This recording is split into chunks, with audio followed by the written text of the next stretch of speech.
Maoist party అగ్రనేత హిడ్మా ఎన్కౌంటర్లో చనిపోయిన విషయం అందరికీ తెలిసిందే.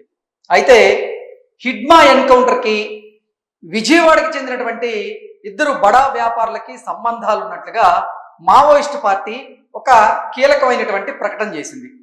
ఇప్పుడు మావోయిస్ట్ పార్టీ చేసినటువంటి ఆ కీలక ప్రకటనతో రెండు తెలుగు రాష్ట్రాల్లో ఇప్పుడు ఈ వార్త సంచలనంగా మారింది. ఇంతకీ మావోయిస్ట్ అగ్రనేత అయినటువంటి హిడ్మా గారితో సత్సంబంధాలు ఉన్నటువంటి ఆ ఇద్దరు బడా వ్యాపారులు ఎవరు, వారికి హిడ్మాకి ఉన్నటువంటి సంబంధం ఏంటి, నిజంగా హిడ్మాకి చెందినటువంటి సమాచారాన్ని ఆ ఇద్దరే పోలీసులకి చేరవేశారా, అసలు హిడ్మా చనిపోవడానికి అంటే హిడ్మా ఎన్కౌంటర్కి ఆ ఇద్దరు బడా వ్యాపారులకి నిజంగా సంబంధం ఉందా లేదా అనే దాని మీద మనం పూర్తి స్థాయిలో విశ్లేషణ చేసుకునేటువంటి ప్రయత్నం చేద్దాం. మావోయిస్టుల పోలీసు ఇన్ఫార్మర్ల మావోయిస్టు పార్టీ అగ్రనేత హిడ్మా ఎన్కౌంటర్తో బెజవాడ వ్యాపారులకి సంబంధాలు ఉన్నాయన్న ఆ పార్టీ ప్రకటనతో నగరం ఒక్కసారిగా ఉలిక్కిపడింది. ఎవరా వ్యాపారులు అనేటువంటి అంశంపై చర్చ అయితే జరుగుతోంది.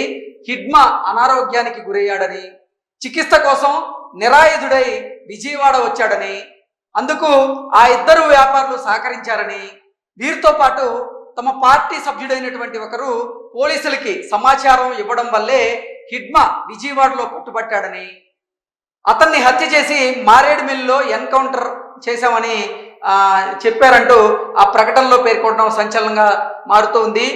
మావోయిస్టు పార్టీకి సహకరించినటువంటి ఆ ఇద్దరు వ్యాపారులు ఎవరు అనేది చర్చకు దారితీస్తుంది. నగరానికి చెందినటువంటి ఇద్దరు వ్యాపారులకి సంబంధం ఉందని మావోయిస్టు పార్టీ ప్రకటన.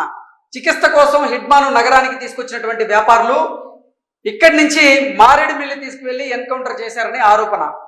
ఆ ఇద్దరు వ్యాపారులు ఎవరనే విషయం మీద తీవ్ర చర్చ. ఒకరు ఫర్నిచర్ వ్యాపారని, మరొకరు సివిల్ కాంట్రాక్టర్ అంటూ కూడా ఈ ప్రకటనలు అయితే పేర్కొనడం జరిగింది. మావోయిస్టు పార్టీ అగ్రనేత అయినటువంటి హిడ్మా ఎన్కౌంటర్ పై Maoist Dandakaranya special zonal committee శుక్రవారం రోజు ఒక కీలకమైనటువంటి ప్రకటన విడుదల చేసింది. నగరానికి చెందినటువంటి కలప ఫర్నిచర్ వ్యాపారి, అలాగే బిల్డర్, సివిల్ కాంట్రాక్టర్లు హిడ్మాను విజయవాడ రావడానికి వారే కారణం అంటూ పేర్కొంది.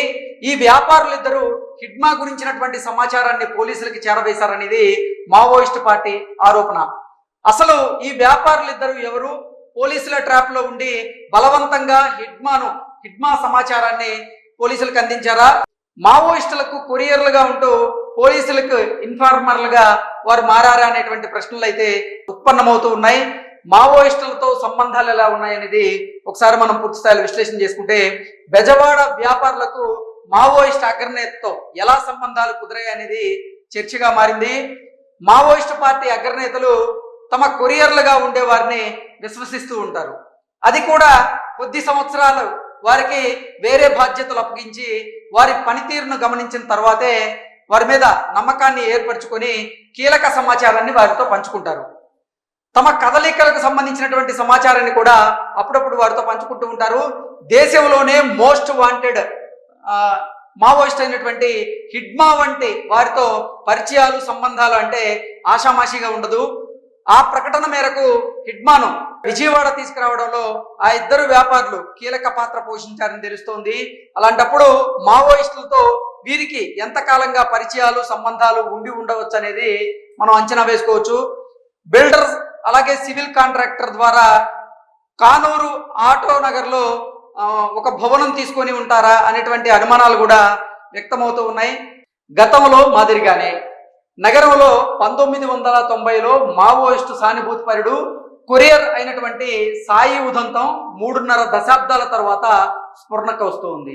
దానికి కారణం ఏంటంటే 1990లో మావోయిస్టు సానుభూతిపరుడు, మావోయిస్టు కొరియర్గా ఉన్నటువంటి సాయి ఉదంతం ఏదైతే ఉందో అదే ఉదంతం తరహాలో ఇప్పుడు మావోయిస్ట్ అగ్రనేత అయినటువంటి హిడ్మా ఉదంతం కూడా ఉందని వార్తలు వస్తున్నాయి. సంచలనం సృష్టించినటువంటి ఎస్ఐ ఇమ్మానియల్ హత్య కేసులో లోతుగా చూస్తే నక్సల్స్ కు సానుభూతిపరుడుగా, కొరియర్గా ఉండి వారి చేతిలోనే సాయి చనిపోయాడు. నగరంలోని సాయి ఇంటికి వచ్చి ఎందరో నక్సల్స్ నేతలైతే భోజనం చేసి వెళ్ళేవారు, కొందరు అక్కడే తలదాచుకునేవారు కూడా. అలా నక్సల్స్తో పరిచయం పెంచుకున్నటువంటి సాయి ఆ పార్టీకి కొరియర్గా కూడా మారాడు. సాయి మీద నమ్మకం పెంచుకోవడానికి నక్సల్ పార్టీకి 2 ఏళ్లు పట్టింది. సర్కార్ జిల్లాల కీలక నేత అయినటువంటి నిమ్మలూరు భాస్కర్ రావుకి ఈ సాయి కొరియర్గా పనిచేసేవాడు.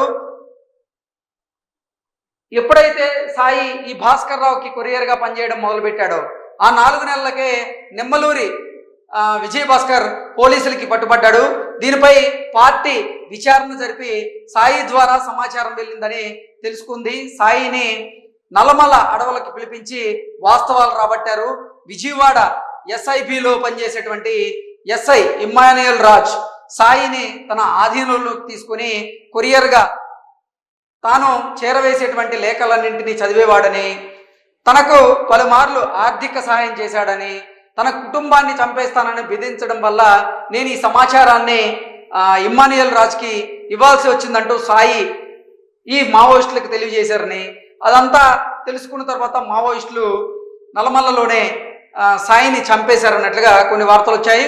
ఇమ్మాన్యుయల్ రాజ్ దగ్గర ఉన్నటువంటి కీలక సమాచారం వల్ల అది మావోయిస్టుల మనుగడకే ప్రమాదం అని గ్రహించినటువంటి సర్కార్ జిల్లాల కమిటీ విజయవాడకు ప్రత్యేక ఆపరేషన్ బృందాన్ని పంపించి ఈ ఇమ్మాన్యుయల్ రాజ్ను హత్య చేయించింది. ఇమ్మాన్యుయల్ రాజ్ పుష్ప హోటల్లో పేపర్ చదువుతూ ఉండగా ఆయన్ని కాల్చి చంపారు. తాజాగా మావోయిస్టు పార్టీతో బెజవాడ వ్యాపారుల హస్తం ఉందని తెలియడం, హిడ్మా వంటి కీలక నేతను ఎన్కౌంటర్ చేయడంతో మరోసారి విజయవాడపై మావోయిస్టుల కన్నుపడింది అన్నట్లుగా ఈ వార్త సారాంశంగా మనం విశ్లేషణ చేసుకోవచ్చు.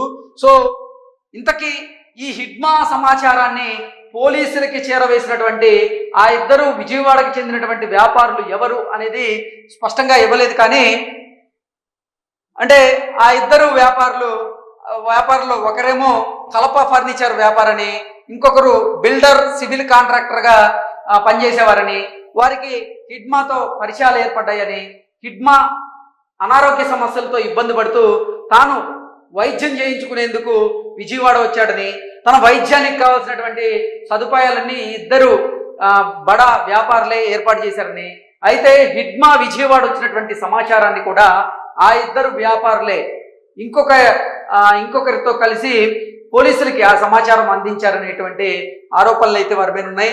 అలాగే మావోయిస్టు పార్టీ కూడా ఒక ప్రకటన జారీ చేసింది. ఆ ప్రకటనలో భాగంగా వారిద్దరి పేర్లు అయితే మెన్షన్ చేయలేదు. కానీ వారిద్దరు అంటే ఆ ఇద్దరు వ్యాపారుల హస్తం ఉంది హిడ్మా ఎన్కౌంటర్లో అన్నట్లుగా ప్రకటన చేసింది. ఆ ప్రకటన నిజంగా ఇప్పుడు 2 తెలుగు రాష్ట్రాల్లో సంచలనంగా అయితే మారింది.